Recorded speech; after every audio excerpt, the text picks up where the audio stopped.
Eh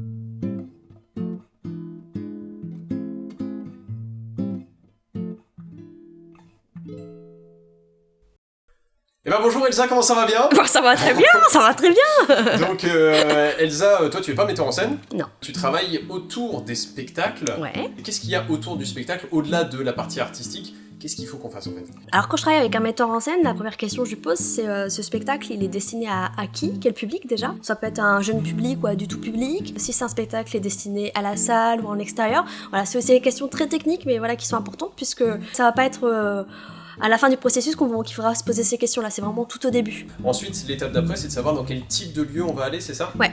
Une fois qu'on sait pour quel public on va s'adresser, ensuite on se dit dans quel réseau. C'est-à-dire que dans le monde du spectacle, il y a les théâtres privés, mais aussi les lieux subventionnés, les CDN, les scènes conventionnées, l'opéra, voilà, des lieux subventionnés, mais aussi d'autres lieux, les médiathèques, les écoles, l'espace public. Donc ça, c'est tous les types de lieux dans lesquels finalement la création se fait. Ils sont pas tous faciles d'accès, c'est pour ça qu'il y a aussi toute une stratégie à monter pour atteindre ces objectifs. C'est vrai que ces types de lieux sont un peu plus fermés pour des non-professionnels parce que voilà, c'est vrai que le spectacle professionnel prend beaucoup de place en fait dans leur programmation. Donc après c'est une autre démarche, après c'est des rencontres, c'est vrai que savoir aussi s'ils connaissent des personnes dans différents lieux qui accepteraient de leur ouvrir le théâtre avec une billetterie. Donc voilà, c'est pas le même processus, c'est beaucoup plus tranquille, mais c'est quand même une question de rencontre. C'est-à-dire que dans nos métiers, c'est pas que apporter un dossier, c'est aussi la rencontre humaine, quelle qu'elle soit. Donc c'est des éléments qui sont pas toujours forcément faciles d'expliquer puisque c'est de l'humain. C'est aller rencontrer, et expliquer et puis vous voyez s'il y a du possible ensemble ou pas.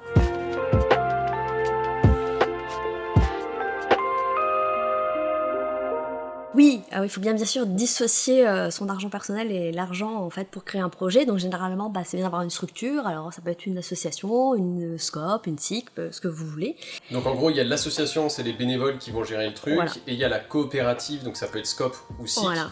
Et là, dans ce cas-là, on va se retrouver plutôt avec des gens où c'est les salariés en partie qui s'occupent de gérer la structure. Voilà, c'est vraiment la nuance qui est différente, puisque dans l'association, donc beaucoup de compagnies sont sous forme associative. En effet, les porteurs de projets sont les salariés, sont salariés en fait de ces structures, mais légalement n'ont pas le droit de diriger cette structure. C'est vraiment les bénévoles qui dirigent cette structure. Et c'est pour ça que de plus en plus de compagnies qui étaient en association se dirigent en SCOP ou SIC parce que ça correspond plus à leur réalité et ils ont envie de s'impliquer vraiment jusqu'au bout et de porter la responsabilité vraiment jusqu'aux prises de décision.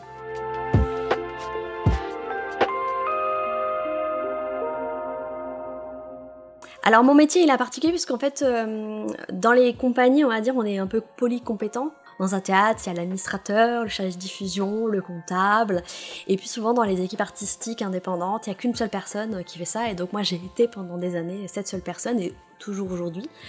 Donc je sais autant faire de l'administration, faire des contrats, faire des budgets, voilà, faire de la production, aller chercher des financeurs, des coproducteurs, aller construire un projet, avoir un discours, faire des relations publiques, de la diffusion, de la stratégie aussi de structure. Voilà, c'est vrai que j'ai un métier qui en tout cas moi me passionne puisqu'il est pluriel, il demande pas toujours la même réflexion selon les endroits, et puis je rencontre des partenaires très variés, c'est-à-dire que ça peut être autant des institutions, des financeurs, que des équipes artistiques, que des artistes, que des directeurs d'école, enfin voilà, vraiment il y a une pluralité de partenaires qui moi me va très bien et qui alimente vraiment mon métier au quotidien.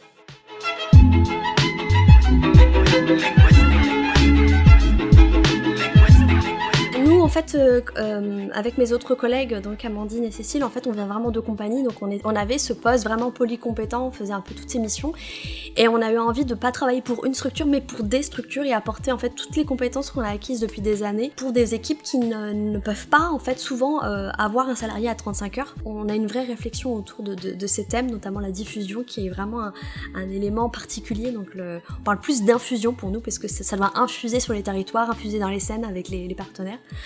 On fait aussi de la production, on aide à chercher des financeurs pour pouvoir payer les équipes artistiques parce que ça c'est très important pour nous. Bien que ça puisse être de la passion pour certains, c'est quand même des métiers, les gens ont besoin d'argent pour vivre, donc on essaie vraiment que leur temps de travail soit rémunéré au mieux et selon les conventions collectives. Ça c'est vraiment aussi des valeurs qui sont très importantes pour nous et dans lesquelles on ne déroge pas du tout. Mettre en valeur les œuvres, les salariés, tous les types de salariés, tous les métiers, ça c'est important, et de faire en sorte que l'œuvre puisse avoir une vie.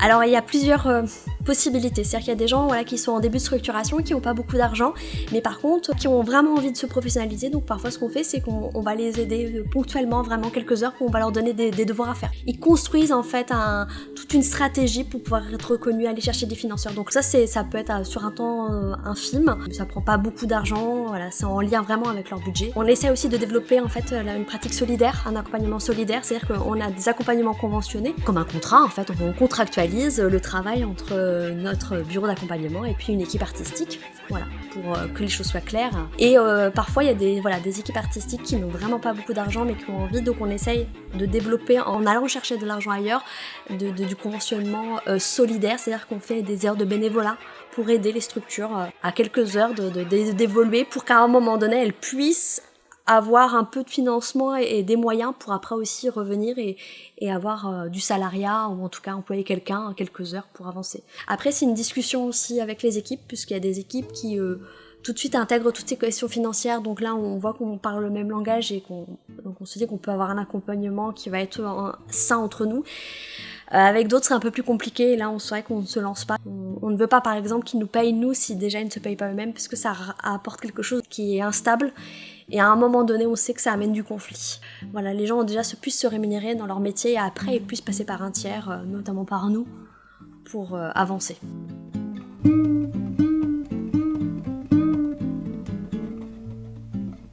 Ça peut être de 200 €, donc c'est un petit forfait avec un petit volume d'heures où les compagnies savent que pendant 5 heures, elles peuvent nous appeler, sur plusieurs mois, on va être là. C'est bien de les diluer sur un temps long, puisque ça prend du temps. Donc vraiment de dire on va se prendre 1 heure peut-être par mois ou 2 heures par mois, on fait un point. Donc c'est aussi accompagner. La notion de temps est un élément très important dans nos métiers. C'est-à-dire qu'on ne fait pas les choses en 5 minutes. Donc la réponse, elle est, on a un tarif horaire, mais c'est vrai qu'on s'adapte dans le tarif solidaire selon l'envie de la structure, des personnes. Notre envie de travailler avec eux coïncide.